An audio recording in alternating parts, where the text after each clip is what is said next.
Hello and welcome to Hawk Talk TV. I'm Michael Lanier.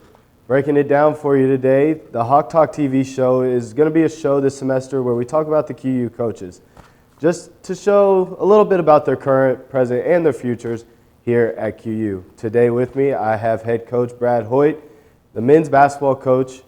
And Coach, how are you doing today? I'm good, man. How are you? I'm good, man. Good. It's a good day to be here. Yeah. Excited to talk some basketball this week. Appreciate you having me. So last week we kind of talked about year two underneath you, some of the guys adjusting to some different roles. One of those players being Terrence Steins. We're going to start with him today. He had some good games last week. How has his role in leadership from last year as a freshman improved to this year? Yeah, I mean, it's been significant. And part of it was we kind of put him on a ramp last year. We didn't play him a ton early. We really got to the last 3 or 4 games of the year that we kind of put him in competition, I guess, if you will. So trying to prep that a little bit.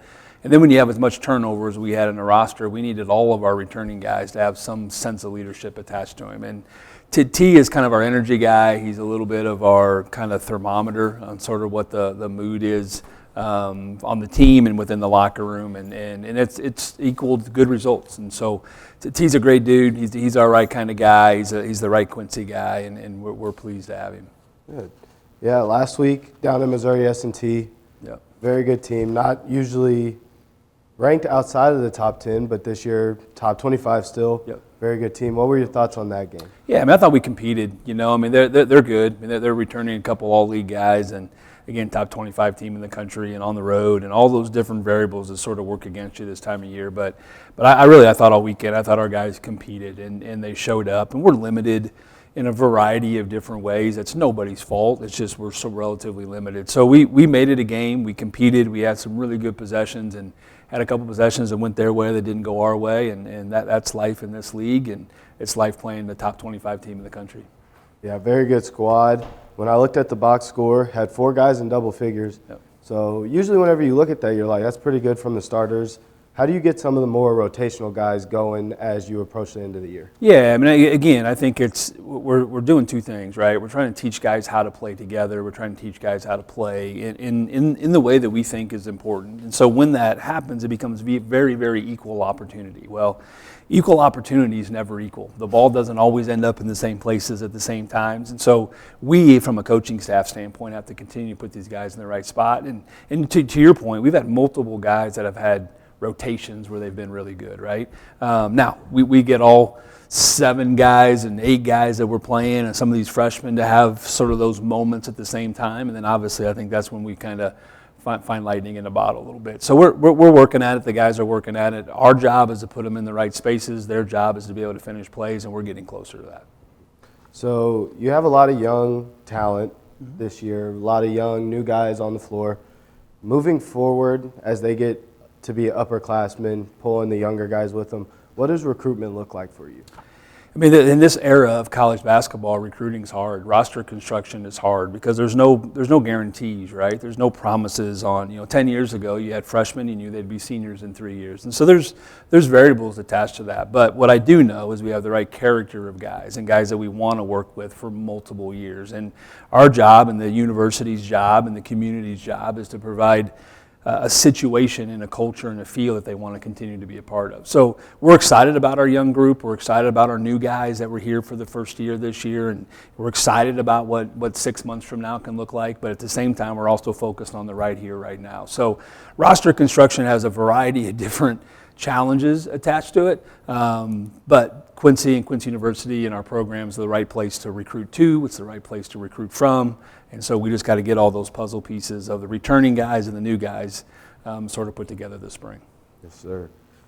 As a freshman, it's very fun to travel as a freshman.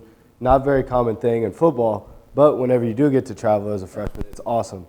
So with these 2 last away games at S&T, you guys also played in Springfield at Drury. Yep. Give us your thoughts on that game. Yeah, I mean, same thing. I mean, we competed, came down into possession, and just needed a little bump at the end, and they scored with 5 seconds left, and we didn't execute the last play of the game sort of deal. So, again, in this league, when you're playing against really good, talented teams, a lot of times it comes down to a possession or 2. So again, I thought coming out of the weekend, we were in the fight. Now, that's not good enough. Our expectations are way, way higher than that. But we were in the fight. I thought guys had a good day on Friday, sort of circling after that Thursday game to be able to prep for a top 25 in the team in the country, which then gave us another chance at S&T. And it's just chopping wood, man. Like, you just got to keep hitting it in the same place at the same time and continue to know and believe and have confidence you're going to break through that. So moving forward, we'll move past last week, bringing in another Lincoln team who's usually pretty good. Record might not show as good as they usually are, 100%. but still a very talented team.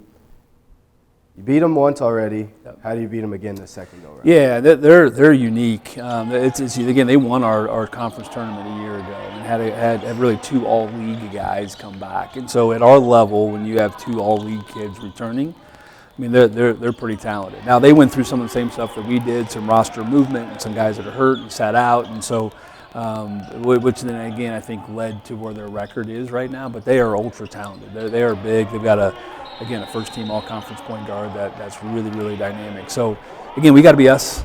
We got to put together a plan. Our guys have got to believe in what we're trying to do. I mean, at the end of the day, this game's about players, man. Like, we can talk all day about what we do and how we do it and what we want them to do, but at the end of the day, this game's about players, and we've got the right players, and hopefully on Thursday night we can put 40 minutes together and try to compete against a really good basketball team.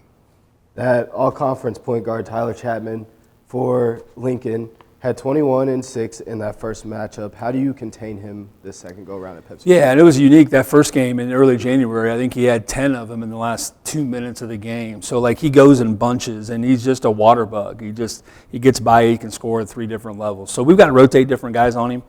We need some guys to step up to the plate that want the challenge, that want to be able to do it. Now, our point guard, Ethan Brown, was not playing in that first game, and so he's back, and so we're hoping from a defensive standpoint he gives us a little bit of a boost. So he's dynamic. He's a really good player, and really good players in this league, you don't stop. You just try to slow down a little bit and hope to match him on the back end of it with a couple other guys. So I coached against Tyler when he was in junior college. He's a really good player, and he's still a really good player, so it'll be a tough matchup. Moving on from Lincoln, before we wrap things up, UMSL coming in, University of Missouri St. Louis. Yep. First go-around had 2 guys in double figures. How do you get more people going in this second matchup to bring out a win? Yeah, I mean, the first one was a car wreck, to be honest with you. Like, nothing went the right way from the tip to the buzzer in a lot of different ways. So obviously we've got to have a little bit of an edge to us, that we've got to compete a little bit differently than we did that first time. But again, they're talented, and they won the league a year ago and went into the NCAA tournament and have a couple guys coming back, and so they present a whole nother set of challenges. For us, this time of year right now, it's about us trying to find us, continuing trying to find us and kind of chop that wood a little bit in the same spot, and both UMSL and Lincoln are super talented teams that have beat really good teams on their schedule, and so we'll have our hands full all weekend, but hence is that league and hence is sort of what our schedule looks like, and I'd have it no other way. Yes, sir. Thank you for joining us today. Appreciate That's you. all we have. Do you have anything else to add? Nope, I appreciate you. It's a lot of fun. Awesome. Coming up next for the men's basketball team, they have Lincoln University at home, February 12th at Pepsi Arena, followed by, on Valentine's Day, University of Missouri St. Louis. Be on the lookout on the DLVC network to support the men's basketball team at home later this week. That's all we have for you today. Thank you for joining Hawk Talk TV. And make sure to check out more stories and highlights at QUmedia.net and on our social media platforms such as Facebook and Instagram. Have a good day.